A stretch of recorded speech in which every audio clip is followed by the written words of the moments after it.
আজকে বাংলা ভাষায় কথা বললে অত্যাচার করে তোমাদের নেতারা। কেন?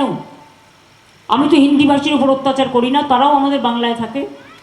সব ভাষাকে আমরা পাঞ্জাব ও সিন্ধু, গুজরাট ও মারাঠা, দ্রাবিড় উৎকল বঙ্গ, সব ভাষাকে যদি আমরা সম্মান করতে পারি, তাহলে আমার মাতৃভাষাকে অসম্মান করার অধিকার কারো নেই।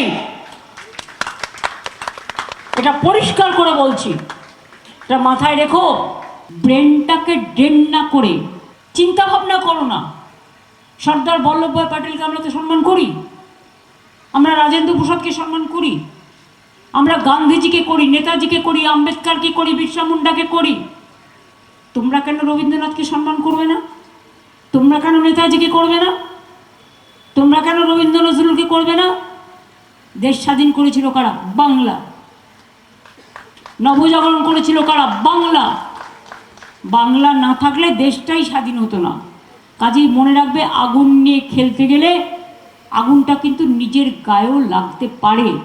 আর দেশ যদি একবার ভাগ হয়ে যায় তাহলে কিন্তু আর ঐক্যবদ্ধ করা যাবে না। কাজেই এটা যেন ভাঙার খেলা না হয়, গড়ার খেলা হয়।